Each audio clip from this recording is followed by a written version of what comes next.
ત્યાંથી જ દબાવવાનું. ચાલો કેમાં છે આપણી ચોપડી? આમાં છે કે પેલામાં છે? આમાં જ છે ને? હા એ રી. ચાલો સત્સંગી જીવન પ્રકરણ 5 અધ્યાય. સ્વામિનારાયણ હરે, સ્વામિનારાયણ હરે. સત્સંગી જીવન પ્રકરણ 5 અધ્યાય 26મો. તારીખ આજે કઈ થઈ ભાઈ? 24 ફેબ્રુઆરી 2024. બરાબર. આ અધ્યાયને વિશે આપણે અષ્ટાદશ જે એટલે 18 પ્રકારના વિવાદો જે છે જેને વ્યવહાર પદથી કહેવામાં આવે છે, તે 18 પ્રકારના વિવાદો માટે જે સભાસદો નિમવાના હોય તે, એટલે પહેલાં 18 પ્રકારના વિવાદો અને પછી એમાં જે નિમવાના સભાસદો જે રાજાએ હોય એની આપણે વાત જોઈએ. કાલે આપણે છેલ્લે 13મું દંડ પારુષ્ય જોયું હતું. 18 પ્રકારના આપણે જે વિવાદ તે જોઈ રહ્યા છે એમાં ગઈકાલે આપણે દંડ પારુષ્ય જોયું. હવે આગળ સ્ત્રી સંગ્રહ, પર સ્ત્રીનો જે સ્પર્શાદી કરવો તે સ્ત્રી સંગ્રહ નામનું વિવાદ પદ છે, તે મનુએ કહ્યું છે ઇત્યાદિ. બૃહસ્પતિએ પણ કહ્યું છે. સ્ત્રીયમ સ્પૃશે દ દેશે ય સ્પૃષ્ટો વા મર્ષયેત્તથા ઇત્યાદિ. બૃહસ્પતિ પણ કહે છે. પાપ મૂલમ સંગહણમ ત્રિપ્રકારમ નિબોધિત ઇત્યાદિ. એટલે સ્ત્રી પુરુષનો જે મિથુની ભાવ તે સંગ્રહણ કહ્યું છે. એટલે સ્ત્રીને જે ખરાબ રીતે બરાબર સ્પર્શાદિક જે અસ્ત પ્રકારે કહ્યું એ પ્રકારે જે પણ કંઈક કરવું કામ ભાવના એ સહિત, અને એમ કહી કે એ સ્ત્રી પુરુષનો જે મિથુની ભાવ તે સંગ્રહણ પણ કહ્યું છે. એટલે એ જે પ્રકારની વાત જે છે તે સ્ત્રી સંગ્રહમાં બધું આવે. સંગ્રહનો અર્થ એવો નથી કે પેલા અનાજ જેવું છે, સમજજો બરાબર. અનાજમાં પણ આમ તો જોવા જાય તો અનાજને ઉપયોગ કરવા માટે, એનો ઉપભોગ કરવા માટે રસોડામાં એને બનાવવામાં, રસોઈ બનાવીને એનો ઉપભોગ જ થાય છે બરાબર. સ્ત્રી સંગ્રહમાં એનો અર્થ એવો લેવાનો છે કે ભાઈ વસ્તુનો સંગ્રહ એ પ્રમાણે સ્ત્રી સંગ્રહ નથી, પણ કોઈ પારકાની સ્ત્રીને હરી લેવી અને પછી એને જે પણ કોઈ હિસાબે કોઈ બીજી રીતે જોવી કે બીજી રીતે તમારે કામ ભાવથી એની જોડે જે પણ કંઈ દુર્વ્યવહાર કરવો એને સ્ત્રી સંગ્રહ કહેવાય બરાબર. ચાલો. વેતન આદાન એટલે ભૃત્ય નોકર લોકોને સેવા નિમિત્તે પગાર આપવામાં તથા નહીં આપવામાં કરવાનો વિચાર જેમાં રહ્યો છે તે વિવાદ વેતન આદાન નામથી કયો છે. શું કહ્યું? ભૃત્ય એટલે પોતાના જે એમ કહી કે હાથ નીચે કામ કરનારા માણસો, એટલે ભૃત્ય એટલે માલિક અને નોકર એટલે એના માણસો બરાબર. એટલે ભૃત્ય નોકર લોકોને સેવા નિમિત્તે પગાર આપવામાં, એટલે આ બધાને જે એમ કહી કે સેવા નિમિત્તે જે આપવામાં આવે પગાર નોકરોને, સ્વામી સેવક ભાવ જે હોય એમાં સ્વામી એટલે માલિક અને નોકર જે હોય એટલે સેવક. હવે એમાં શું, એ કોઈ કામ કરે તો એના બદલામાં એને પગાર આપવાની કંઈ વાત હોય. એટલે એમાં તથા નહીં આપવામાં કરવાનો વિચાર જેમાં રહ્યો છે બરાબર. એટલે શું હોય, પછી અમુક શરત હોય બરાબર. તે પેલો કંપનીવાળાની અમુક શરત હોય ને કે ભાઈ 10 થી 6 અમારી કંપનીમાં બેસવાનું તો બેસીને ખુરશી નહીં તોડવાની, બેસીને કંપની તરફથી જે કંઈ કામ આપે તે કામ કરવાનું છે, સમજો.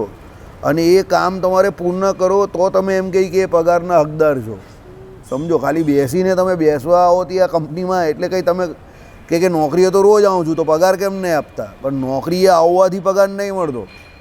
નોકરીમાં જઈને તમને જે કામ સોંપેલું છે તે કામ કરવાથી તમને પગાર મળે છે. દાખલા તરીકે સેલ્સના માણસ પેલો કે હું તો 24 દિવસ કામ કરતો હતો તો પણ મને છેલ્લે પગાર કેમ ઓછો આપ્યો? પણ સેલ્સ તારું કાં હતું, સમજો. તને જે ટાર્ગેટ આપેલું 100% ટાર્ગેટ, એમાંથી તું બિયોન્ડ 50-50% પણ તે ટાર્ગેટ નહીં કરેલું હોય તો પછી તને પૂરો પગાર ક્યાંથી મળે? સેલ્સમાં શું હોય કે સેલ્સ જે તમે કરો એ પ્રમાણે પગાર હોય ઘણી જગ્યા પર. તો પછી સેલ્સ તમે 50% જ કરેલું જ તમારા ટાર્ગેટના, તો હકીકતમાં તો પેલો 50% જ પગાર આપે. પણ આપણે ત્યાં એવું નથી, પગારમાં એ લોકો કાપ નહીં મૂકતા, પણ ઇન્સેન્ટિવ હોય તે કાં કમિશન હોય એમાં કાપ મૂકે બરાબર. બાકી ફોરેનમાં તો ઇન્સેન્ટિવ બેઝ ને કમિશન બેઝ જ બધું હોય. એટલે તમારા બધા પૂલ ટેરેટરી હોય તો બધાની એરિયા વેચેલા હોય, તો એ એરિયા વેચેલા હોય તો એરિયા દીઠ બધાના ટાર્ગેટ અલગ અલગ હોય.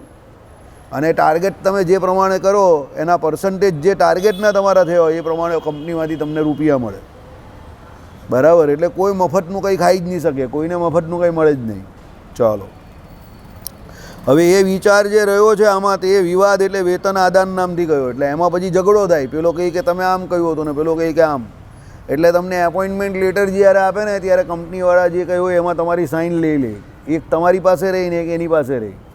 એ શું છે, તમારો અને કંપની વચ્ચેનો એગ્રીમેન્ટ છે, કરાર છે કે તમારે આટલી શરતો જે કંપનીની છે તે પૂરી પાડવાની છે. તમે એ પૂરી પાડો તો જ કંપની તમને પગાર આપવા બંધાયેલી છે, સમજો. તમે એ શરત ન પૂરી પાડો તો કંપની તમને પગાર આપવા બંધાયેલી નથી. એટલે સામાન્ય રીતે કંપનીઓ અને આ લોકોના ઝઘડામાં કંપની શું કહે, સમજો કે અમારી આ શરત છે જેની પર એની સાઇન છે, આ બધી શરતોમાંથી આ 20 શરતોમાંથી 15 શરત કે 10-12 શરત એવી છે કે જે પૂરી કરી શક્યો નથી એટલે અમે પગાર આપવા બંધાયેલા નથી, એમ કરીને હાથ ઊંચા કરે. સમજ પડી? એટલે આ બધી મગજમારી છે. ચાલો, નારદે કહ્યું છે ભૃત્યાનામ વેતનસ્યુક્તો. ચાલો સંસ્કૃત જવા દો, હવે ગુજરાતીમાં બાજુ 16મું. હવે દ્યુત સમાય એટલે અક્ષ એટલે પાસા, પછી બદ્ધ એટલે એમ કહે કે બદ્ધ ન લખેલું જ કદાચ, ચામડાની પટ્ટી. શલાકા એટલે હાથી દાંતથી બનાવેલી લાંબી ચોરસ સરી. ઇત્યાદિ અપ્રાણીઓ એટલે અચેતન પદાર્થો વડે જીતી લેવા માટે જે કપટથી રમત પણપૂર્વક કરાય છે તે દ્યુત કહેવાય છે. અને કૂકડા, પારેવા આદિક પ્રાણીઓ વડે ચેતન જે પણ પૂર્વક જીતી લેવા માટે રમત કરાય છે તે સમાહ્ય કહેવાય છે. બરાબર? એટલે પહેલાંના સમયમાં જુગાર આ હિસાબે તમે જે કરો તો બે પ્રમાણે રમતા હતા. પાસા ફેંકવામાં આવતા હતા, બરાબર, પેલી ચામડાની પટ્ટી નાખે, શલાકા એટલે હાથીદાંતથી બનાવેલી લાંબી ચોરસ સરી, આ બધું ફેંકતા હતા, બરાબર. ને એની પરથી હાર જીત પછી નક્કી થાય, પેલો બોલ એ જે હોય તે, બરાબર. એટલે અચેતન પદાર્થો વડે કરે અને એમાં જે દ્યુત કહેવાય, અને જે ચેતન પદાર્થ વડે કરે એને સમાહ્ય કહેવાય. બરાબર? સમાહ્ય એટલે ચેતન પદાર્થ કયા કયા, કૂકડા, પાળેવા વગેરે વડે કરે ને એ પ્રમાણે. તમારા પેલા દોડાવે એ લોકોને આમ કરીને, પેલો માલિક હોય તેને બધું કરે ને, પછી એ લોકોને લડાવે ને બધું કરે ને, એ બધું લડાવે ને, એ જ ને બધું ખરે અંદર લડાવે બે જણ.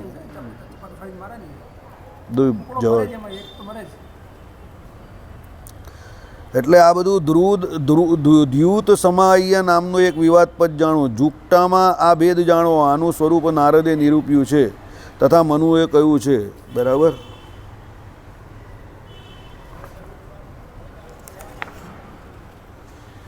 ડાઈ ભાગ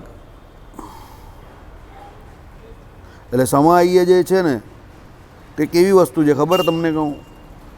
સમાહ્ય જે કોઈ છે તે એ છે, શું કહેવાય, ચેતન પદાર્થ અંદર હોય. એટલે જુગારમાં અને સમાહ્યમાં ફેર છે એમ બતાવ્યું.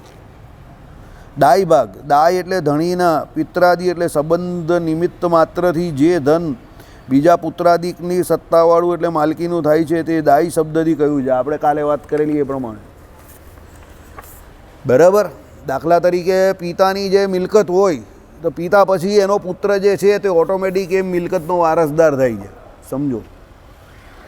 એટલે શું છે કે ભાઈ ધણીના એટલે પિત્રાદિ સંબંધ નિમિત્ત માત્રથી, ખાલી એ નિમિત્ત છે એટલે કેવું કે એનો છોકરો છે એટલેથી જ એના બાપ પછી એની એ મિલકતમાં એનો ભાગ ઓટોમેટિક થાય છે. બરાબર? તે દાય શબ્દથી કહે છે. તેનો બહુપુત્રાદિકને ભાગ વેચી આપવો તે દાય ભાગ નામનું વિવાદપદ જાણવું, તે નારદે કહ્યું. તો એ છોકરાઓ વચ્ચે પેલા બાપાની સંપત્તિ વચ્ચે જે ઝઘડો થાય, પેલો કહે કે મારી છે ને પેલો કહે કે મારી છે ને પેલો કહે કે મારી છે, સમજી ગયા? આ બધા ઝઘડા થયા કરે. એટલે અર્થ જે છે ને પૈસા રૂપિયા એમાં જ બધા મોટા અનર્થ રહેલા છે. જેટલા રૂપિયા વધારે એટલા ઝઘડા પણ વધારે, જેટલા સંપત્તિ વધારે એટલા ઝઘડા વધારે. સ્ત્રી પુન ધર્મ, સ્ત્રી પુરુષ દંપતીનો જે ધર્મ એટલે પરસ્પર વર્તવાની રીતિ તે ધર્મશાસ્ત્રમાં કયો છે. તેને ઉલ્લંઘન કરતાં યદ્યપિ સ્ત્રી પુરુષને પરસ્પર વાદી પ્રતિવાદી થઈ રાજાને સમક્ષ વ્યવહાર દાવો કરવાનો નિષેધ કર્યો છે, તથાપિ પ્રત્યક્ષ કે કર્ણ પરંપરાએ તે જાણવામાં રાજાને આવતા રાજાએ દંડ આદિ કે કરીને દંપતીને સ્વધર્મ માર્ગમાં સ્થાપન કરવા આ રીતે થાય તે સ્ત્રી પુન ધર્મ નામનું વિવાદપદ જાણવું. આ રીતે વ્યવહાર એટલે દાવો ફરિયાદ થવાના 18 પદ એટલે વિષયો જે છે તે નિમિત્ત જાણવા. આનો વિશેષ વિસ્તાર મિતાક્ષરા થકી જાણવો. એટલે સ્ત્રી પુરુષમાં શું છે, બંને પોતપોતાના ધર્મ સાચવવાના છે. સ્ત્રી જે છે એના પતિને સ્વામી માલિક માને. એટલે એ કેવી રીતે માને કે ભાઈ એનો પતિ જે છે પતિવ્રતા સ્ત્રી જે છે તે એના પતિને જ સર્વસ્વ માને અને એના માટે પતિવ્રતાનો ધર્મ જ સર્વસ્વ છે. અને એની સામે પુરુષ જે છે તે એ સ્ત્રી અને સ્ત્રી થકી જે કોઈ એના બાળકો થાય એ દરેકની રક્ષા કરવાનો કે એ લોકોના જીવનને પૂરેપૂરું એ લોકોના જીવન જરૂરિયાતની જે કંઈ વસ્તુઓ જે છે એ એમને પૂરેપૂરી પહેલાં પૂરી પાડવાની છે. કોણે? પુરુષે. એટલે દાંપત્ય જીવનની ગાડી જે છે તે આ બે પ્રમાણે ચાલે. ઘર જે છે તે સ્ત્રીએ ચલાવવાનું છે અને બહારનો વ્યવહાર જે કંઈ છે તે પુરુષે કરવાનો છે. આપણા સનાતન ધર્મના જે કોઈ પુસ્તકો કે શાસ્ત્રો પ્રમાણે. અત્યારે એવું નથી રહ્યું એ અલગ વાત છે. એટલે શું છે કે બાહ્ય વ્યવહારમાં સામાન્ય રીતે પુરુષો જોડાયેલા હોય અને સ્ત્રી જે છે તે ઘરના વ્યવહારમાં સ્ત્રી જોડાયેલી હોય. એટલે એમ કરીને બંને પોતપોતાનો ધર્મ જે છે તે સાચવે. બરાબર? પણ એમાં શું થાય? ઝઘડા ક્યારે થાય કે બંને પોતપોતાના વ્યવહારને વિશે ન રહી, સ્ત્રી પોતાના વ્યવહારમાં ન રહી, પુરુષ પોતાના વ્યવહારમાં ન રહી, તો પછી ઝઘડા ઊભા થાય. રાજા તે 18 વ્યવહાર પદો દાવાઓનો વિનિર્ણય એટલે ફેસલો માનુષ પ્રમાણ એટલે પુરાવા વડે કે તેના અસંભવમાં દિવ્ય પ્રમાણો વડે કરે. તેમાં જે માનુષ પ્રમાણો જે છે તે કાર્ય સિદ્ધિ એટલે ફેસલા માટે મુખ્ય માનેલા છે. આ અર્થ કાત્યાયને કહ્યો છે. એટલે શું છે? રાજા હવે પછી એને તો રાજા પાસે આવ્યો તો રાજા કંઈ ભગવાન થોડા છે કે એને ખબર પડે કોણ સાચો છે કોણ ખોટો છે. સમજો, વિવાદ તો આવી ગયો રાજા પાસે, તો રાજા શું કરે? રાજા પણ હ્યુમન બિંગ છે ને, એ પણ માણસ છે. તો એણે શું કરવું પડે? માનુષ પહેલાં જે કોઈ પુરાવા હોય તે બોલાવવા પડે કે ભાઈ તમે લોકોએ જે કંઈ ઝઘડો કરેલો છે તેમાં જે કોઈ વાદી પ્રતિવાદી હોય તે વાદીને પૂછે કે ભાઈ તમે જે પ્રમાણે આ કેસ કરેલો છે, દાવો કરેલો છે ફરિયાદી તરીકે, તો એમાં તમારી પાસે પુરાવા કોઈ છે? કોઈ માણસ જે સાક્ષી છે કોઈ? તો એને રજૂ કરો. બરાબર? પછી એ ન હોય તો પછી શું કરે? એ શું માનુષ પુરાવા ન મળે તો એવા અસંભવમાં દિવ્ય પ્રમાણો વડે કરે. દિવ્ય પ્રમાણો રાજા કરી શકે. એટલે એમાં શું હોય કે પેલા જે એના રાજાને ત્યાં પેલા જે એમ કહે કે ધર્મગુરુઓ હોય ને એ બધા સમર્થ હતા પહેલાંના. એટલે એ લોકોને પછી ધર્મગુરુ આદિકને બોલાવે, પછી ધર્મગુરુ કંઈ ને કંઈ દિવ્ય પ્રમાણો વડે કંઈક કરે. બરાબર? ધ્રુવજીના રાજમાં કદાચ એકવાર આવું થયું હતું કે ભાઈ 2 કન્યા હતી, તે એક નાના બાળક માટે લડતી હતી. એક કહે કે મારો છોકરો છે ને એક કહે કે મારો છોકરો છે. બહુ માથાકૂટ થઈ. છેલ્લે ખબર જ નહીં પડે કે કોનો બાળક છે. ધ્રુવજીએ છેલ્લે કહી દીધું તમે બંને બહુ લડો છો, આનો કોઈ ઝઘડાનો મારી પાસે કોઈ જવાબ નથી. સૈનિકને બોલાવ્યો, આરી લાવ્યો અને એમ કહે કે આને કાપીને અડધા ટુકડા બંને આપી દો. છોકરાના 2 ટુકડા કરી નાખો અને બંનેને આપી દો ટુકડા કરીને. એટલે પેલો જે હતો તે આરી લઈને આવ્યો અને છોકરાના ટુકડા કરવા ગયો. એટલે જે સાચી માં હતી તે કહે ના ના ના ના ના એના ટુકડા નહીં કરતા, તમે ભલે પેલીને આપી દો, એને જીવતો રાખજો, ટુકડા નહીં કરતા. પણ પેલી જે ખોટી હતી તે ટુકડા કરાવવાની વાત કહી તો પણ એ કહે કે હા ટુકડા કરીને આપી દો, હું અડધો પણ લઈ જઈશ. એટલે ધ્રુવજીએ કહ્યું કે આ છોકરો તારો નથી, કોઈ પણ માં એની માના છોકરાના ટુકડા નહીં થવા દે. ચાલ એટલે આ છોકરો આનો જ છે, એને આપી દે. સમજ પડી? એટલે આ બુદ્ધિનો વિષય. રાજાએ એની બુદ્ધિ વાપરી. બરાબર? આ વિષ્ણુ પુરાણ જે આપણે ત્યાં ટીવી પર સિરિયલ આવેલી એમાં ધ્રુવજીના કિસ્સામાં આ બતાવેલું. બરાબર? વર્ષો પહેલાં આવેલી, વચ્ચે કોરોનામાં પાછી ચાલુ થયેલી ત્યારે અમે જોયેલી, એટલે મને થોડું યાદ છે આ. બરાબર? ચાલો, આ અર્થ કાત્યાયને કયો છે. યદ્યેકો માનુષીમ. બરાબર? બ્રુયાદન્યો બ્રુયાત્તુ દેવી કિમ માનુષીમ તત્ર ગૃહ્યાન્નત્તુ દૈવીમ ક્રિયામ નૃપઃ. મુનિઓ સર્વેને વ્યવહારમાં શ્રેય કરનારા માનુષ પ્રમાણ તો સાક્ષીઓ. લેખ્ય એટલે રાજાના સિક્કાવાળા દસ્તાવેજ, ખતપત્ર અને ભુક્તિ એટલે ભોગવટો. આ રીતે 3 કહે છે.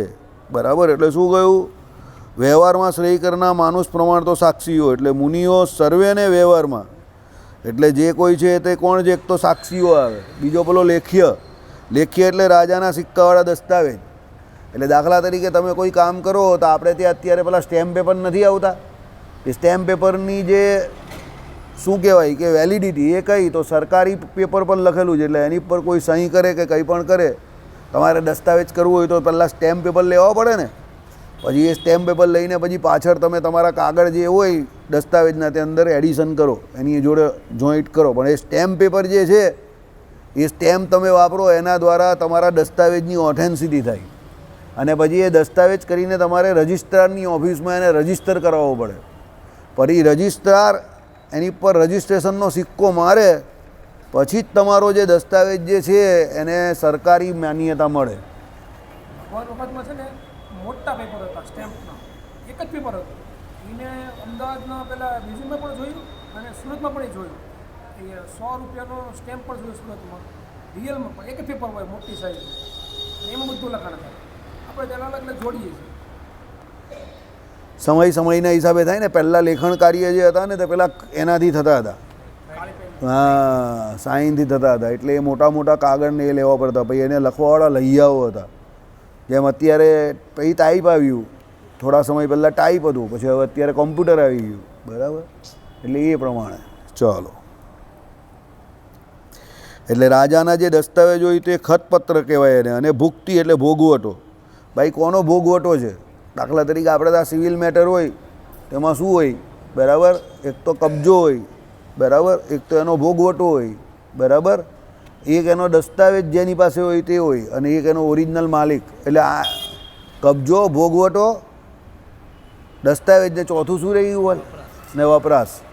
આ ચાર જેનું હોય એ સંપૂર્ણ માલિક કહેવાય. એ ચારમાંથી એક જે ઘટતો જાય એટલી પણ માલિકી તમારી ઘટતી જાય, બરાબર. સિવિલ મેટરમાં આવું હોય. એટલે જો આમાં એ જ કહ્યું છે ભુક્તિ એટલે એનો ભોગવટો. આ 3 રીતે કહે છે, બરાબર. એટલે એ 3 જે રીત છે એ પ્રમાણે સમજવાનું છે કે ભાઈ એ કોણ છે એનો ભોગવનારો. દાખલા તરીકે તમને કહું કે ઘણા વર્ષો સુધી કોઈ મિલકત કે કંઈ પડેલું હોય, બરાબર, અને એમને એમ હોય, પછી એનો માલિક કોઈ બીજો હોય, અને પછી બાજુવાળો કોઈ એને ખબર પડે કે અહીંયા કોઈ આવતું નથી તો એની પર કબજો કરી નાખે. પછી એનો દસ્તાવેજવાળો એનો દસ્તાવેજ બતાવે તો ભાઈ પેલા એ જવું પડે, ભાગી જવું પડે, સમજો. પણ ઘણી જગ્યા પર શું હોય, વર્ષો સુધી પેલો કોઈ આવે જ નહીં ને દસ્તાવેજ પેલાના બધા એ થઈ ગયા હોય,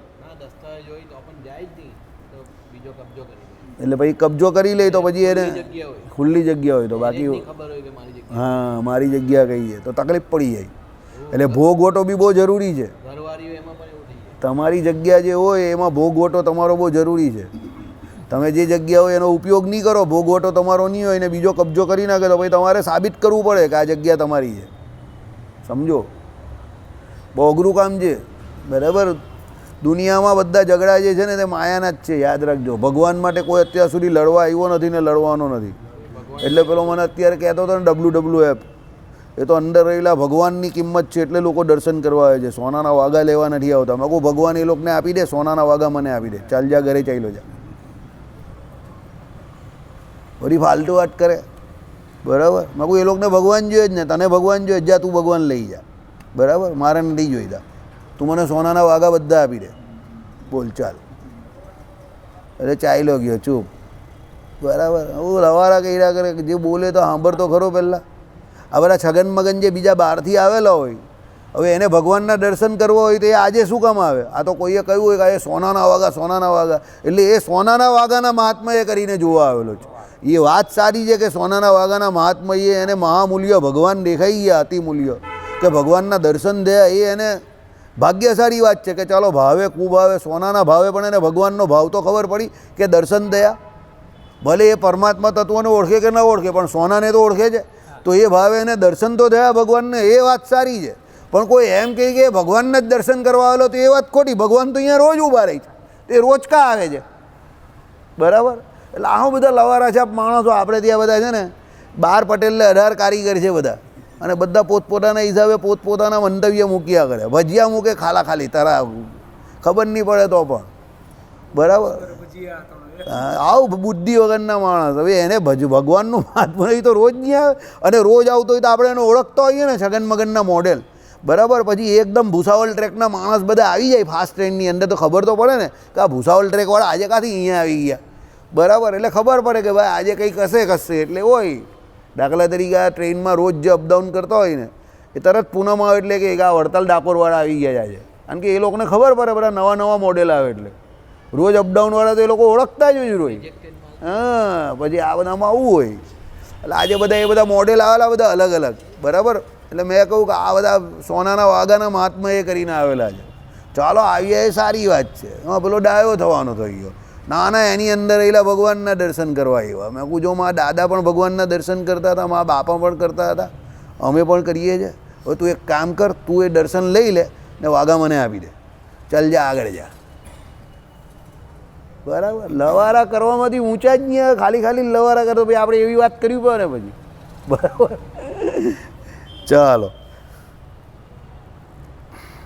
તે કાત્યાયને કહ્યું છે સાક્ષીનો લિખિતમ મુક્તિ પ્રમાણમ ત્રિવિધમ વિદુહુ ઇતિ. યાજ્ઞવલ્ક પણ કહે છે પ્રમાણમ લિખિતમ મુક્તિ સાક્ષીને ચિતિ કીર્તિ કૃતિતમ ઇતિ. બૃહસ્પતિ પણ તેમ જ કહે છે સાક્ષી એટલે દરેક જગ્યા પર સાક્ષી હોય અને એનો લેખ પેલો કરાવી દેવો જોઈએ. બરાબર, આ લખાણ છે.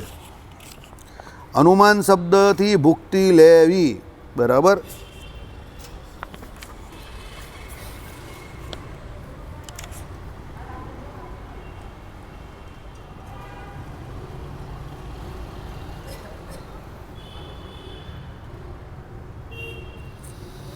એટલે પહેલાંના સમયમાં કોઈના વિશે કોઈ પણ જમીન લેવડ દેવડ કે એવું થાય ને તો રાજાના પેલા સિક્કાવાળા દસ્તાવેજો આવતા હતા.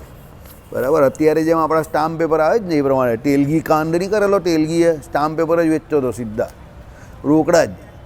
બરાબર, સ્ટામ્પ પેપર જ સીધા ડુપ્લિકેટ સ્ટામ્પ પેપર જ જવા દેતો હતો. કાંકાથી યુપીથી માંડીને નીચે કર્ણાટક સુધી, તમિલનાડુ સુધી પહોંચાડી દીધેલા. એનું નામ જ તેલ ને ઘી બંને. બરાબર, ખતરનાક માણસ હતો. બરાબર, ભાઈ આ લોકો એને પકડો, પછી હોસ્પિટલ હે પકડાયો, પછી શું થયું, બીમાર પડી ગયો તો એને હોસ્પિટલ દાખલ કર્યો. તો હોસ્પિટલ દાખલ કર્યો ને એને, તો હોસ્પિટલ ગયો ત્યારે સારો હતો, પછી હોસ્પિટલમાંથી બહાર આવ્યો તો એની અંદર HIV વાયરસ નીકળ્યો. સમજી ગયા? એટલે હોસ્પિટલ થવા ગયેલો સારો, પણ ત્યાંથી વાયરસ લઈને બહાર આવ્યો. બરાબર, હા, આ લોકો એને વાયરસ જ આપી દીધો સીધો. આ લોકોને થયું કે આ જીવી જશે બહાર તો આપણા બધાની પોલ ખુલી જશે. કેટલા બધા લોકો મરી ગયેલા એમાં. બરાબર, કારણ કે એ કાંડ હતો 1900 ને લગભગ તમને કહું તો 82-84 પછીનો એ કાંડ હતો અને 20 વર્ષ સુધી આ કાંડ ચાલેલો ઇન્ડિયાના. લગભગ તમને કહું તો મારા ખ્યાલથી આખો પટ્ટો જ હતો, પેલો હિન્દી બેલ્ટ હતો ત્યાંથી સાઉથ સુધી. બરાબર, ડુપ્લિકેટ બધા દસ્તાવેજ આ પેલા સ્ટેમ્પ પેપર જ જતા હતા. ચાલો, એટલું બધું નુકસાન સરકારને થયું ને વાજપેયી ગવર્મેન્ટમાં પકડાયેલું એ 2003 કે 2 કે 1 હે 99 બસ 2000ની સાલની આજુબાજુ પકડાયેલો.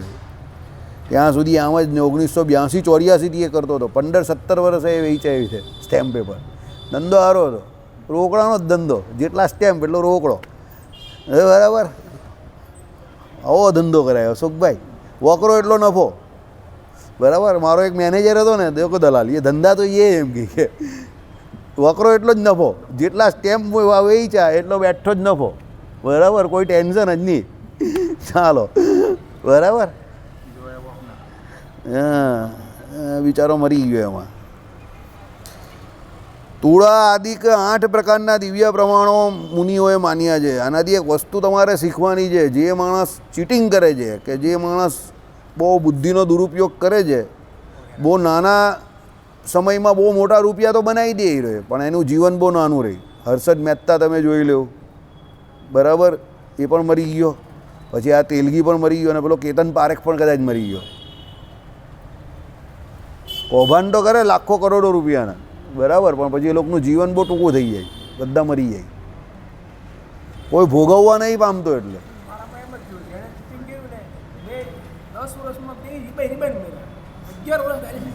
મેં તમને મરી જ જાય. તમે જેટલું મોટું ચીટિંગ કરો ને એટલા જલ્દી મરો, સમજજો. તો કોઈ ગમે તે કહે કે પૈસા ખાઈને માણસ એ તો ફરતો થઈ ગયો, આમ છે તેમ છે, પણ એને પ્રેશર તો રહી જ છે. એને પ્રેશર તો રહે જ.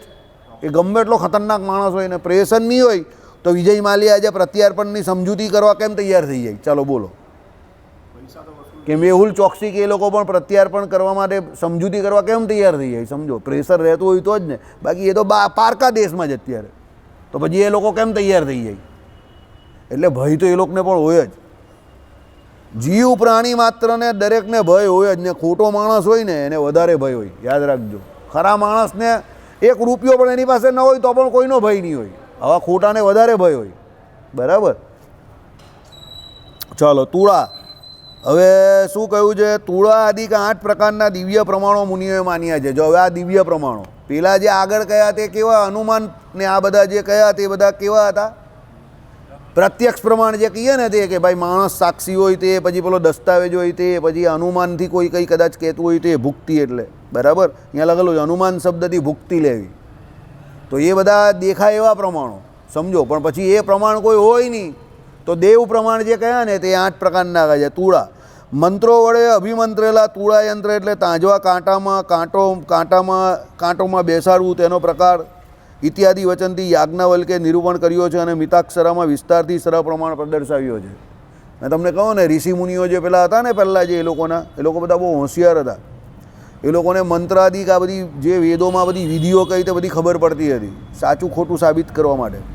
એટલે એ લોકો પેલી તુલા હોય એની પર પેલાને બેસાડે ને પછી મંત્રનું ઉચ્ચારણ કરે એટલે એ પ્રમાણે પેલી તુલા હોય ને તે કાંટો આમ તેમ ઇમ્બેલેન્સ થાય, એની ઉપરથી ખબર પડે કે કોણ ખરો છે કોણ ખોટો.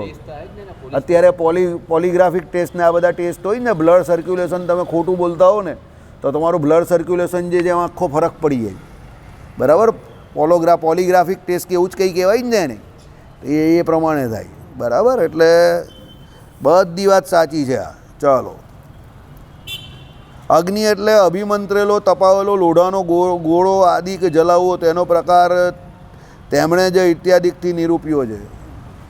ગરમ લોઢાનો પેલો એ હોય ને ગોળો, બરાબર, એને ગરમ કરે ને પછી એને તપાઈને હાથમાં પકડાવે, કસમ ખવડાવે ને એવું બધું ખવડાવે, બરાબર.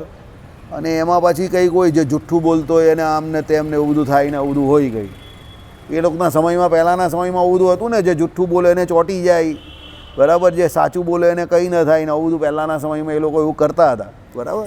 આપણે નહીં કહેતા જો જુઠ્ઠું બોલતો તો તારી માના સમ, એવું નહીં કહેતા હતા પહેલાં આપણે. પેલો કોઈ જોયો મા સુધી નહીં પહોંચતો એમ કહી કે, તો પેલો કંઈ બાપ સુધી પહોંચી જાઓ તે કંઈ ત્યાં પણ નહીં પહોંચતો, જે હોય તો મારી જોડે વાત કર, બરાબર. હું કહું કે તારે જ્યાં સુધી પહોંચો ત્યાં સુધી પહોંચી જા, સમજી ગયો. માના સમ ખવડાવી દે, બાપના સમ ખવડાવી દે, કોઈ પણ સમ ખવડાવી દે, મને કોઈનો ડર જ નથી, બરાબર. મેં કહું એ જેટલું જીવવાનું એટલું જીવવાના જ છે. તારા તું ખોટો, તારા સમ બી ખોટા, આખી દુનિયા જ ખોટી છે. અત્યારે કોઈના સમ સાચા પડતા નથી. આ કળિયુગ છે ભાઈ, સમ કાથી ખરા પડે, બરાબર. એટલે એવી વાત. ચાલો અંબુ અભિમંતરેલા જળમાં ડૂબકી મરાવવી, બરાબર. એટલે શું છે અંબુ એટલે શું છે? અભિમંત્રેલા જળમાં, એટલે પેલું પાણી હોય ને એમાં મંત્ર જાપ કરેલો હોય એમાં ડૂબકી મરાવે એટલે પછી પેલો જુઠ્ઠું બોલતો હોય તો ડૂબી જાય, બરાબર. સાચું બોલતો હોય તો તરી જાય. આવા બધા પહેલાંના દેવી પણ આવા ઉપચારો હતા. તેના પ્રકાર પણ તેમણે જે સત્યેના મામ બિરક્ષમ ત્વમ ઇત્યાદિ વચનથી બતાવ્યું છે. વિષ એટલે અભિમંત્રેલું વિષ ખવાડવું, તેનો પ્રકાર તેમણે જે ત્વમ વિષ બ્રાહ્મણ પુત્ય સર્વ ધર્મે તેની એટલે અભિમંત્રેલું જે વિષ હોય ને એ પીવડાવે, ખવડાવે.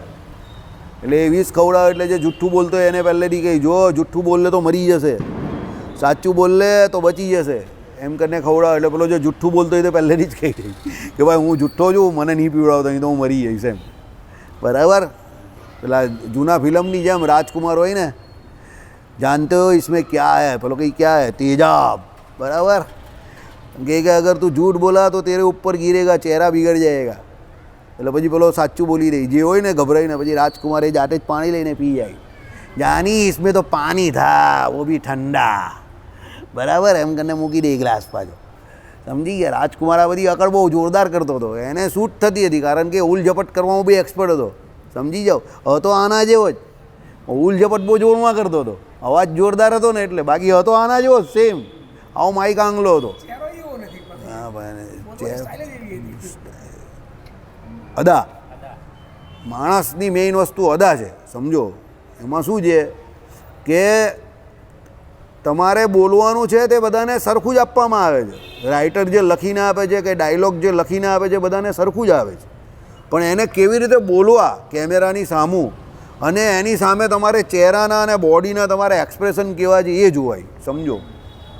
અને એ તમે જે સામાન્ય જિંદગીમાં કરો છો અને ઓન કેમેરા જે કરો છો, આમાં જે વ્યક્તિ ઓન કેમેરા પર જે કંઈ કરે છે એ પબ્લિકને કેટલું સ્વીકાર્ય થાય છે એ પ્રમાણે કોઈ વ્યક્તિ સ્ટાર બને, સમજો. સ્ટાર બનવા માટે એનું ભાગ્ય તો જોઈએ, ટેલેન્ટ જોડે એનું ભાગ્ય પણ જોઈએ. બાકી એવું જરા પણ ન માનવાનું કે ભાઈ કોઈ પણ વ્યક્તિ હોય તે દેખાવડો એટલે બધાને ગમે છે એમ, સમજજો. હિસ્ટ્રી ઉલટી એમાંથી ઉલટું કહે છે, બરાબર. ચહેરા થોડા વિચિત્ર હોય કે ચહેરા થોડા યુનિક હોય, બહુ હેન્ડસમ ન દેખાતા હોય, યુનિક ચહેરા હોય ને જેને એકદમ થોડાક હટીને થોડાક અલગ, પણ એનામાં કંઈક અવાજ કે એની અદામાં કે એમાં કંઈક હોય ને એ બહુ જલ્દી સ્વીકાર્ય થઈ જાય પબ્લિકને. અળવિતરા હોવા જોઈએ માણસ, હા અળવિતરા. સમજો તમે જે 100 માણસમાં 100 જેવા સરખા હોવ ને તો તમારામાં કંઈ એવું જુદાપણું જ નથી કે જેનાથી લોકો તમને જોવા આવે. સમજો તમારામાં કંઈક એવું જુદાપણું હોવું જોઈએ કે જેને જોઈને લોકો તમને જોવા આવે એમ. એ પેલા વ્યક્તિમાં એનામાં હતું એવું કંઈક, એટલે એ માણસને લોકો જોવા આવતા હતા, લોકો તાળીઓ પાડતા હતા, બરાબર. એટલે એવું હોય એમાં કંઈ બોડીને કંઈ લેવા દેવા જ નથી. લોકોને એમ કે બહુ બોડી બહુ જોરદાર કે આ તે બોડીને કંઈ લેવા દેવા નથી. આના જેવા પણ હોય તે પણ છવાઈ જાય. સમજો બોડીથી કંઈ ફરક નહીં પડતો એનાથી. સમજો પણ મેઇન વસ્તુ શું છે કે એને તમે ડિલિવર કેવી રીતે કરો છો એની પર આધાર છે, બરાબર. એટલે પહેલાંના સમયમાં ઋષિમુનિઓ, રાજાઓ, અત્યારે આ તમે જાઓ તો આ બધા જે કોઈ CBIના જે માણસ હોય તે, આ ઈડીવાળા ને બધા જે તમને સવાલ જવાબ પૂછે ને, તમને શું કરી દે, એટલા બધા સવાલ જવાબ એકસાથે પૂછે અને એટલો બધો સમય તમને એક જગ્યા પર બેસાડી રાખે કે તમને ડાર્ક આઉટમાં તમે ચાલ્યા જાઓ. તમારું મગજ છે ને બેર મારી જાય. એટલે ભાઈ તમારું મગજ બેર મારી જાય ને એ ટાઈમ પર પછી તમારી ઉપર એ લોકો પૂરેપૂરો મારે બરાબર જોરમાં તમને ભાઈ જે સાબિત કરવાનું હોય એને કે જે કંઈ પૂછવાનું હોય બધું પૂછી લે, અને એ સમયમાં તમારી પાસે જે કંઈ હોય એ લખીને આપે ને પછી તમારી સહી કરાવી લે. તમે કંટાળી ગયેલા હો. ઘણી વખત એણે જે કહેતો હોય કે જે કરતો હોય એનાથી તમારી મરજી નહીં હોય, તમારી સંમતિ પણ ન હોય, કન્સેન્ટ, પણ તમને એમ કે જાન તો છોડ્યા અત્યારે, તમે સમજ્યા. એટલે તમે એ સમયથી ને એ વ્યક્તિથી ને એ જગ્યાથી ને એ બધા સવાલના પ્રશ્નોના મારાથી થાકી જાઓ, કંટાળી જાઓ, એટલે તમને એમ કે જાન છોડતું, એટલે ભાઈ સંમતિ આપીને તમે લખીને ચાલ્યા જાઓ. એટલે ઘણી વખત પોલીસ સ્ટેશનમાં લીધેલા પોલીસના જે કોઈ નિવેદનો હોય એ કોર્ટ નથી માનતી.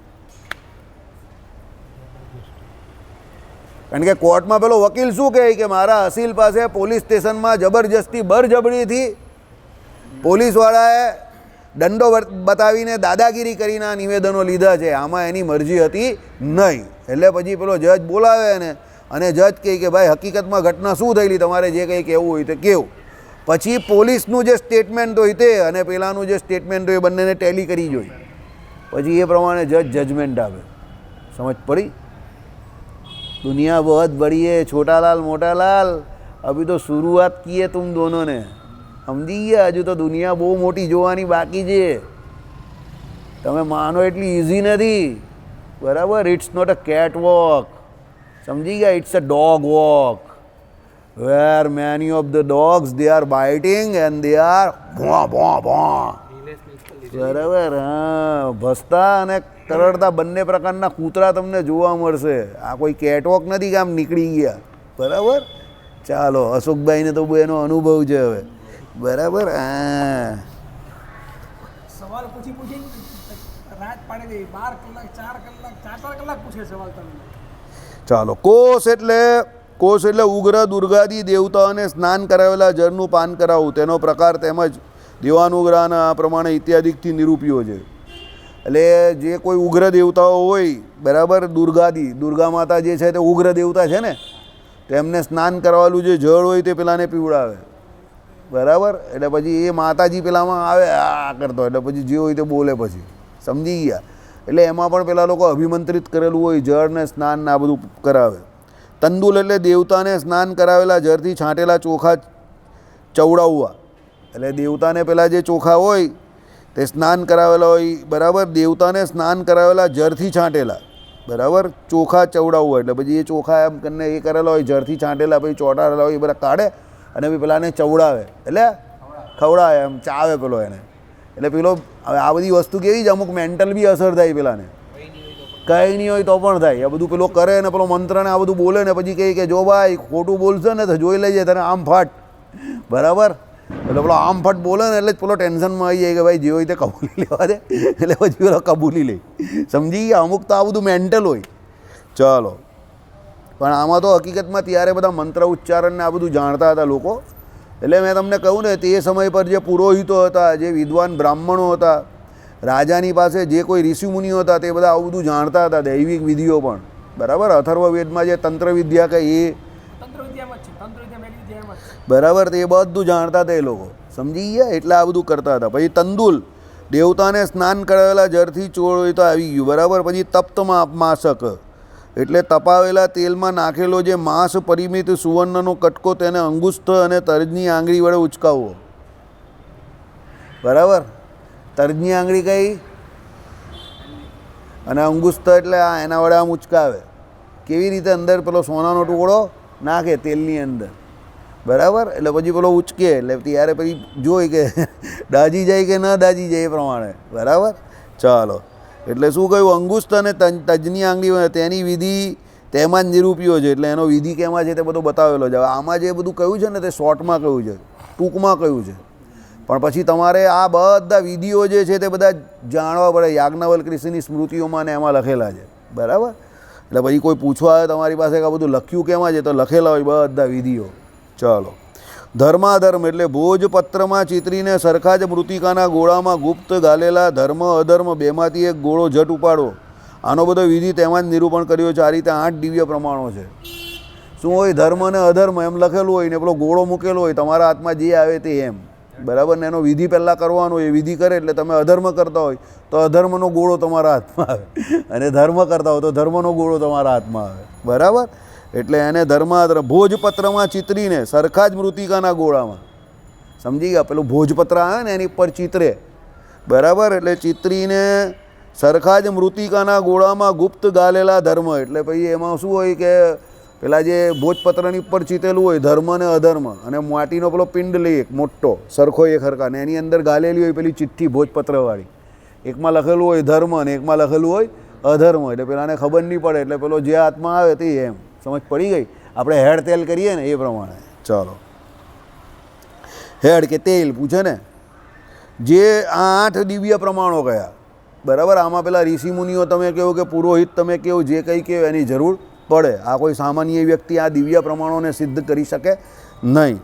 જે વિવાદમાં સર્વ કોઈ સભાસદ જન આ ન્યાય છે એમ માને છે, તે જ વિવાદ વિનિર્ણય ફેસલો નિર્દોષ થાય. અન્યથા તે થકી વિપરીતપણામાં તો નિશ્ચય સદોષ થાય. એટલે વિવાદના વિષયભૂત વસ્તુનું અને તે વિવાદમાં અધિકૃત વાદી પ્રતિવાદી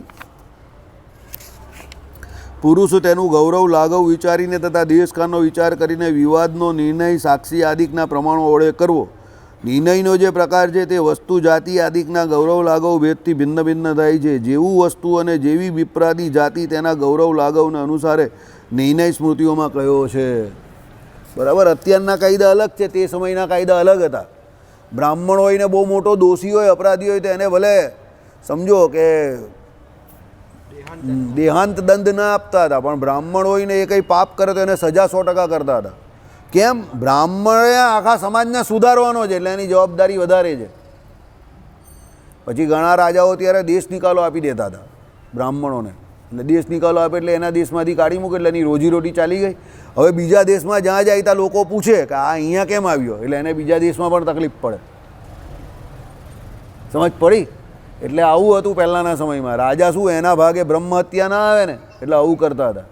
પછી કોઈ બીજી જાતિનો હોય તો એ પ્રમાણે એમ, જેટલી ઊંચી જાતિ એ પ્રમાણે સજા આપતા હતા. નાની જાતિવાળાને પણ સજા મળતી હતી, બરાબર. બધાને સજા મળે, નાની મોટી જાતિ નહીં, પણ જાતિ જેમ ઉચ્ચ તેમ એને સૌથી વધારે, એટલે એ લોકોને દાખલો બેસાડવા માટે, બરાબર. પણ શું કરતા હતા? દેશકાળનો વિચાર કરે, બરાબર. ગૌરવ લાઘવ વિચારીને પુરુષ તેનું ગૌરવ અને લાઘવ બધું વિચારે, બરાબર, કે ભાઈ એનું ગૌરવ કેમાં જળવાઈ રહે એવું છે, એનું લાઘવ, બરાબર. એ પછી દેશકાળને જોઈને કે ભાઈ કયો દેશ છે, કયો કાળ છે, એ જોઈને કરે, બરાબર. બધાને એક સરખો નહીં. અમુક દેશ એવા હોય કે જેમાં લોકો એવા હોય કે ભાઈ તમે કંઈક સજા કરો ને માની જાય, ને અમુક દેશ એવા હોય કે જેમાં એ સજા કંઈ લાગતી જ નહીં હોય પેલાને, સમજો. તો પછી એ દેશમાં થોડી કડક સજા તમારે આપવી પડે. દાખલા તરીકે દેશકાળની વાત કરીએ તો આપણે ત્યાં ચોરીના કાયદા એટલા કડક નથી. અમુક એરેબિયન કન્ટ્રીઝમાં શું છે, હાથ કાપી નાખવામાં આવે, એ હાથ મુજે દે દે, ઠાકુર બનાવી દે તમને, બરાબર. એટલે એ ત્યાં દેશ અઘરો દેશ છે ત્યાં, સમજો. આપણે ત્યાં એટલા કડક કાયદા નથી. કોઈ ચોરના આપણે ત્યાં આંગળા થોડા કાપી નાખે, હાથ થોડા કાપી નાખે, બરાબર. પછી ત્યાં જાહેરમાં ફાંસી આપવાનું વિધાન છે. આપણે તો કોઈને જાહેરમાં ફાંસી થોડી આપે છે, આપે અંદર જેલની અંદર. ત્યાં તો જાહેરમાં લટકાવી દે. પેલા એની ઉપર બતાવે ને, પેલા લોકો લટકાવતા હતા ને પહેલાં, વચ્ચે આવતા હતા ને ટીવી પર, ન્યૂઝમાં ને એની ઉપર, પેલા એની ઉપર આપે. પેલું આ ક્રેઇન હોય ને, ક્રેઇન ઉપર ફાંસી આપે જાહેરમાં, પબ્લિકની વચ્ચે ફાંસી આપે. સમજો. એટલે મેં જોયું કે પેલા બળાત્કાર કરે ને તો સીધો કૂતરા છૂટો મૂકે, લીમ કાઢી નાખે. એટલે જે હોય તો બધે અલગ અલગ સજા. એટલે દેશકાળ મુજબ પહેલાંના સમયમાં પણ સજા આપતા હતા ભાઈ. અલગ અલગ દેશમાં અલગ અલગ કાળ બી અલગ અલગ જોઈને અલગ અલગ. બરાબર. પબ્લિક બી, માણસ બી જોઈને બધાને અલગ અલગ. હવે અત્યારે તો મોદી સાહેબ શું કહે છે? યુસીસી, બધાને એક સરખો જ કાયદો, એક ભારત એક કાનૂન. બરાબર. બધાને એક સરખો કાયદો લાગશે હવે. માનુષ પ્રમાણ અને દેવ પ્રમાણના સમુદાયમાં પછી પાછું આમાં આગળ જે આવ્યું તે જોવાનું કે ભાઈ નિર્દોષ અને સદોષ ક્યારે? તો વિવાદમાં બધા જે કોઈ પેલા સભાસદો બેઠેલા હોય ને એ લોકોને એવું લાગે કે આ ન્યાય છે તો પેલો નિર્દોષ છૂટે, પુરાવાને બધું ચેક કરે. પછી પુરાવા બંને પ્રકારના ચેક થાય, દૈવિક હોય તો એ પણ, અને પેલા જે તમને દિવ્ય પ્રમાણ હોય તો એ પણ, અને માનુષ પ્રમાણ હોય તો એ પણ. અને એ પ્રમાણે પછી બધા સભાસદો એગ્રી થાય તો પેલો નિર્દોષ છૂટે, એ પ્રમાણે ન હોય તો પછી પેલો સદોષ. પછી એની સજા નક્કી કરતા હતા. બરાબર. ચાલો. માનુષ પ્રમાણ તથા દેવ પ્રમાણના સમુદાયમાં માનુષનું પ્રાબલ્ય કહે છે. માનુષનું પ્રાબલ્ય વધારે છે કારણ કે એમાં જીવતો જાગતો સબૂત છે ને. વિવાદમાં જ્યારે એક જણ સાક્ષી દસ્તાવેજ આદિક માનુષ ક્રિયાને પ્રમાણપરે બોલે અને બીજો તો તુલા અગ્નિ વિષ આદિક દૈવિક ક્રિયાને પુરાવા તરીકે બોલે, ત્યારે રાજા તે બેમાંથી માનુષી ક્રિયા સાક્ષી આદિકને જ પુરાવામાં ગ્રહણ કરે, પણ દૈવી ક્રિયા તુલાદિકને ન જ ગ્રહણ કરે. બે પક્ષ હોય, વાદી ને પ્રતિવાદી. એમાં વાદી જે હોય એની પાસે બધા માનુષ પુરાવા હોય, પ્રતિવાદી પાસે કોઈ માનુષ પુરાવા ન હોય. એટલે આ બધા દૈવી પુરાવાની વાત કરે. તો રાજા કોને મુખ્યપણે માને? માનુષ પુરાવાને. દૈવિક પુરાવાને માને નહીં. સમજી ગયા?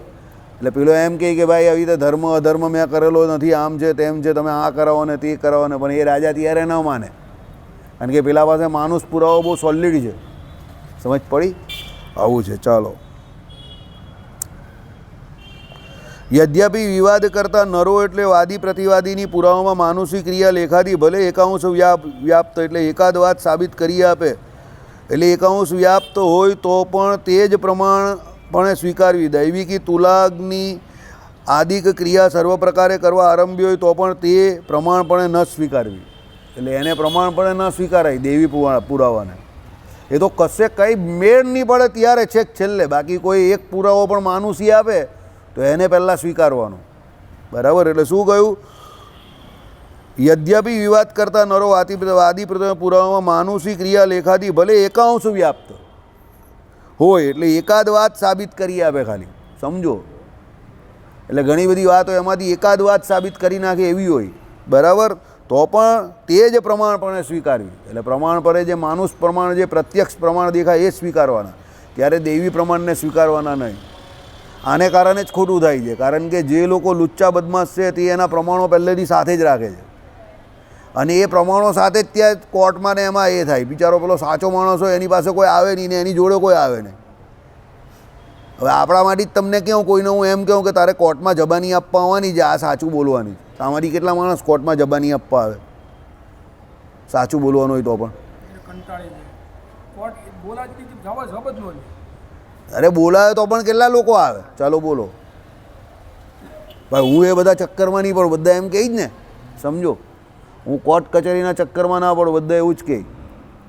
આમાં જ ખોટા લોકો ફાવી જાય છે. કારણ કે એ લોકો પાસે ખોટા માણસોની આખી ગેંગ હોય, એટલે એ ખોટા પુરાવા સાથે એ લોકો કોર્ટમાં પહોંચી જાય ને એ પુરાવા પુરાવા પણ આપી દે. એ જ ને. સાક્ષીને રૂપિયા ચૂકવે તો સાક્ષી એ બીજાનો હોય તો પણ, આ તો સાક્ષી બી એ લોકોના મરતિયા જ બની જાય પાછા. ચોરનો ભાઈ માસીનો ચોર, એટલે પેલો પેલાના કેસમાં ને પેલો પેલાના કેસમાં. સમજો? બંને ચોર છે, બંનેને ખબર છે, પણ એ લોકોએ તો ત્રીજાને ઊંધો પાડવો જ ને. આઈડિયા આવ્યો તમને? હા, નહીં આવે. સાચામાં નહીં આવે. નહીં આવે. હું તમને કહું ને, ના આવે.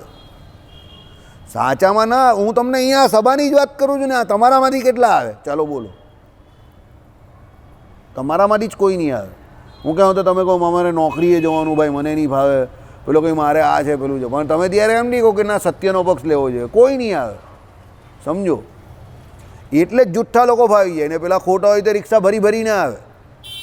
સાંજ પડે પછી એનો વ્યવહાર થઈ જાય. દિવસમાં એ કોર્ટમાં હોય ને સાંજે એનો વ્યવહાર થઈ જાય. એ લોકોનો વ્યવહાર કયો હોય તો તમને ખબર જ હોય. સમજી ગયા? સાંજ પડે એટલે એનો વ્યવહાર પતી ગયો એટલે પાછો બીજી વખત હોય તો બોલાવજો, વ્યવહાર સારો હતો ગઈમો તમારો. એટલે પેલો કંઈક હા પાછું 15 દિવસ થઈને તારીખ છે આવવાનું જ છે, પણ બીજી વખત પણ આવો વ્યવહાર થશે ને પેલો કે હા વ્યવહાર પૂરેપૂરો તો પાછો આવે પેલો. અને પેલો આપણો સાચો માણસ કદાચ 1-2 વાર આવ્યો હોય તો પણ ભાઈ મારે કામ ધંધે જવાનું જ, હવે હું ના આવી શકીશ હે ભાઈ, તું જવા દેજે ભાઈ, આ તો બહુ મગજમારી છે, હવે માથાકૂટમાં હું ના પડું એમ કરીને પેલો ચાલ્યો જાય. પેલો કંઈ સાહેબ બોલાવજો, નવરો જ છું. બરાબર? હા વ્યવહાર થઈ જશે તારો. બીક કા? અરે એની બીક તો સાંજે દૂર થઈ જાય. સાચો માણસ લઈ ગયો ને એ તો ઊભો જ નહીં રહી. હું તમને એ જ કહું ને જે વાત કરે બધી. ના એવું નહીં હોય, બધા એવા નથી હોતા. પણ પેલો આપણે ત્યાં હું શું કામ માથાકૂટમાં પડું બધાને, આ ભાઈ બહુ છે બસ. હું કોર્ટ કચેરીમાં નહીં જાઉં બસ, એમાં જ લોકો, હું પોલીસ સ્ટેશનમાં નહીં જાઉં બસ, બધા એમાં જ આપણે ત્યાં ખોટા માણસોને એ થાય છે. લા આવું હા, જૈની તો અમારો ગયો મિત્ર છે ખાસ, મારા જેવી ઉલટી ખોપરીનો જ છે. એના પેલા ફ્લેટમાં એક છજ્જુ બહાર કાઢેલું તો 3 બીજા એના ફ્લેટના જે એટલે એપાર્ટમેન્ટના માણસો હતા તેની વિરુદ્ધમાં ફરિયાદ નોંધાવી. એક કલેક્ટરમાં નોંધાવી, એક કમિશનરમાં આપી અને ત્રીજી પણ કોઈ જગ્યા પર આપી. તો 2 જગ્યા પર તો કંઈ થયું નહીં, પણ પેલા કમિશનરમાં ગયેલી તો પછી ઉમરા પોલીસે એને બોલાવ્યો. એ ભાઈ પેલા એના ઘરમાં કંઈ કે જોયું આમ છે તેમ છે, બધા ઘરમાં આપણી જેમ જ બધા ઘરવાળા લડવા માંડ્યા હતા અને ના પાડેલી ને આમ તેમ. જો ફરિયાદ કરીને આ લોકોએ ફરિયાદ તે કહે કે તમે લોકો શું કામ ઝઘડો, જવાનું તો મારે છે ને. ગયો ત્યાં પીઆઈને કહ્યું બોલ ભાઈ શું ફરિયાદ છે આ? તો પીઆઈને પૂછ્યું એને આ ફરિયાદ તમે લઈ શકો ખરા? તમે કયા આધાર પર ફરિયાદ લીધી? તો પેલો કહે કે તમે LLB છો? તે કહે ના LLB નથી, પણ તમારા જેવા ઘણા LLB જોડે હું ફરેલો છું. આ ફરિયાદ તમે લઈ જ નહીં શકો, ફરિયાદ તો મ્યુનિસિપાલિટી લઈ શકે, આ તમારી ફરિયાદ જ નથી, તમે હું કામ માથાકૂટ કરો સાહેબ? પેલો કહે કે તારી વાત એકદમ આજી છે. એટલે એ જવાબ લખી દીધો એનો કે પેલા લોકોને બોલાવજો. લેવ સાહેબ સમજી ગયા, વાત પૂરી થઈ ગઈ. પીઆઈ સમજી ગયો કે આમાંથી આપણે નીકળવાનો રસ્તો બતાવે છે, કારણ કે એમાં એને પણ કંઈ મળવાનું નહીં હતું. પેલા એ એપાર્ટમેન્ટમાં 12-13 માળની બિલ્ડિંગ છે, એમાં 11મા માળ પર પેલા એ છાજ્યું બહાર કાઢ્યું. હવે આમાં પોલીસને શું મળે? પોલીસને આમાં કાં છાજ્યું બહાર કાઢે, એમાં કંઈ મળવાનું કે નહીં મળે? પોલીસ કંઈક આ બલા જાય તો સારું. એટલે પોલીસે ભાઈ પેલા લોકોને જવાબ આપવો ભૂલે, એટલે પેલો જૈનિસ્ત આપણે બહાર જ ઉભો રહેલો. પેલા લોકો 3 જતા રહે એટલે બોલો કેમ છે, જાઓ હવે જવાબ આપવા. બરાબર? હા આવું થાય. એટલે ડરવાનું નહીં હોય એમાં, સમજો. એણે સીધું જ પેલાને પૂછી લીધું ભાઈ સાહેબ તમે આ ફરિયાદ લખી શકો ખરા, કરી શકો? કાયદાની કઈ કલમમાં આવે છે કે મેં છાજ્યું બહાર કર્યું તો પોલીસવાળાને ફરિયાદ થાય? પેલો કંઈ ના કોઈ કાયદામાં નહીં આવતો, આ તો મ્યુનિસિપાલિટી જો. તે કે મ્યુનિસિપાલિટીવાળાને આવવા દેવો ને તમે? તો પેલો કહે કે તારી વાત સાચી છે, લખી દીધો જવાબ, ચાલ જવા દે. એને તો પતાવવું જોઈએ ને પીઆઈને, સમજો. એટલે એણે રાઇટરને કહું કે આ ભાઈ જે કહી તે લખી દે ને એનો જવાબ લખી દે. એણે કાં કંઈ ખૂન કરેલું કે એણે કાં કોઈને મારામારી કરેલી કે કોઈને માર્યો, સમજો. વાત પૂરી થઈ ગઈ, ઇઝી એકદમ. બરાબર? કુંડળીમાં શનિ રાહુ શનિ કેતુ હોવા જોઈએ. કુંડળીમાં શનિ રાહુ શનિ કેતુ હોય ને એટલે એને પોલીસ સ્ટેશનનો ભય નહીં લાગે. સમજી ગયા? 4થા સ્થાનમાં બેઠેલા છે. શ્રીપતિમ શ્રીધરમ સર્વદેવેશ્વરમ ભક્તિ ધર્માત્મજમ વાસુદેવમ